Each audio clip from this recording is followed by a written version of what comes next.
તો રાજકોટમાં બિસ્માર રસ્તા અંગે પદાધિકારીઓનું મૌન. એક પણ પદાધિકારી બિસ્માર રસ્તા અંગે બોલવા તૈયાર નથી. ટીવી9 સમક્ષ પદાધિકારીઓએ બોલવાનો ઇનકાર કર્યો. મેયરથી લઈને સ્ટેન્ડિંગ કમિટીના ચેરમેનનું પણ મૌન. સમસ્યાઓને સાંભળવાનો દાવો કરનારા પદાધિકારીઓ મૌન કેમ છે તે સવાલ. ખાડા રાજથી પ્રજા ત્રસ્ત તો બીજી બાજુ પદાધિકારીઓ કામમાં વ્યસ્ત. એક તરફ બિસ્માર અને ઉબડખાબડ રસ્તાઓને કારણે વાહન ચાલકો ત્રાહિમામ પોકારી ઉઠ્યા છે, ત્યારે ટીવી9ની ટીમે મનપા કચેરીએ જઈને રજૂઆત કરી તો mayor Nainaben Pedhadiya, deputy mayor Narendrasinh Jadeja સહિત સ્ટેન્ડિંગ ચેરમેન જયમીન ઠાકરે મૌન ધારણ કરી લીધું. કામમાં વ્યસ્ત હોવાનું કહીને કંઈ પણ બોલવાનો ઇનકાર કર્યો. હવે મનપાના અધિકારીઓ પ્રજાની સમસ્યા નહીં સાંભળે તો કોણ સાંભળશે? આ સવાલ પણ છે કે હવે આ ખાડા રાજથી પ્રજાને કોણ છુટકારો અપાવશે? શહેરમાં પ્રથમ વરસાદે જ રાજકોટ મહાનગરપાલિકાની પોલ ખુલી ગઈ છે. શહેરના એક પણ એવો રસ્તો નથી કે જ્યાં લોકો સારી રીતે ચાલી શકે, પરંતુ રાજકોટ મહાનગરપાલિકાના સત્તાધીશો છે તેમના પેટનું પાણી હલી રહ્યું નથી. આપને હું દ્રશ્યો બતાવવા માંગીશ. રાજકોટના મેયર નૈનાબેન પેઢડિયાની આ ચેમ્બર છે. જ્યારે ટીવી9ની ટીમ દ્વારા મેયર નૈનાબેન છે તેમનો સંપર્ક કરવાનો પ્રયત્ન કર્યો, ત્યારે તેઓએ આ અંગે કેમેરા સામે કંઈ પણ બોલવાનો ઇનકાર કરી રહ્યો છે.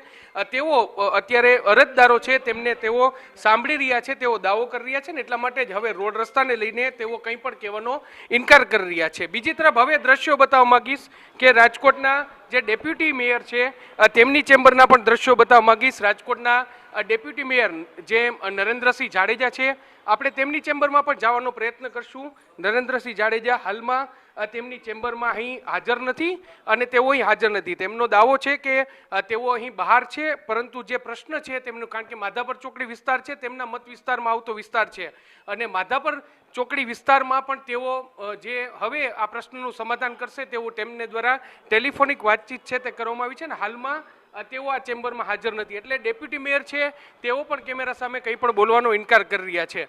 હવે અમે આપને દ્રશ્યો બતાવવા માંગશું.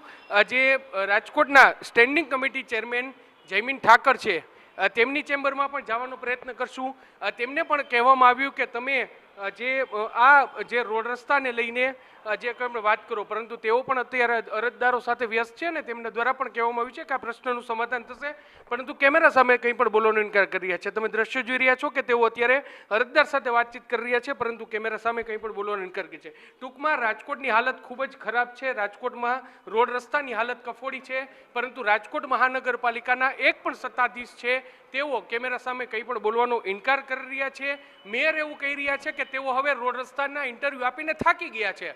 સવાલ એ વાતનો થઈ રહ્યો છે કે જો રાજકોટ મહાનગરપાલિકાના મેયરને રોડ રસ્તાના ઇન્ટરવ્યૂ આપીને થાકી ગયા છે તો આ રોડ રસ્તાનું સમારકામ કેમ નથી થતું તે એક મોટો સવાલ છે. એક પણ પદાધિકારી કેમેરા સામે કંઈ પણ બોલવાનો ઇનકાર કરી રહ્યા છે. ત્યારે સવાલ એ વાતનો થઈ રહ્યો છે કે રાજકોટવાસીઓ કે જે દરરોજ પીડાઈ રહ્યા છે, ક્યારેક વરસાદના પાણી ભરાવાના કારણે ક્યારેક વાહનોમાં ફસાઈ રહ્યા છે, ક્યારેક ટ્રાફિકમાં ફસાઈ રહ્યા છે અને રોડ રસ્તાની હાલત જે બિસ્માર છે તેને કારણે તેમની હાલત કફોડી થઈ રહી છે. ત્યારે આના માટે જવાબદાર કોણ? શું પ્રજાએ તેમને ચૂંટીને મોકલ્યા છે તો માત્ર કંઈ પણ બોલવાનો ઇનકાર કરવા માટે પહોંચી રહ્યા છે? શા માટે તેઓ મીડિયાના સવાલોથી ભાગી રહ્યા છે તે એક મોટો સવાલ છે. જોવાનું રહેશે કે તંત્ર ક્યારે જાગે છે અને રાજકોટવાસીઓની જે પીડા છે કે પ્રથમ વરસાદે જ તેઓની હાલત કફોડી થઈ ગઈ છે, ત્યારે જો વધારે વરસાદ આવે તો કયા પ્રકારની સ્થિતિ મુકાય ને જો તેવી સ્થિતિ મુકાય તો શું આ શાસકો તેમના માટે યોગ્ય સુવિધા ઊભી કરશે કે કેમ તે પણ એક મોટો સવાલ છે. કેમેરા પર્સન ભાવેશ લશ્કરી સાથે મોહિત ભટ્ટ, ટીવી9 રાજકોટ.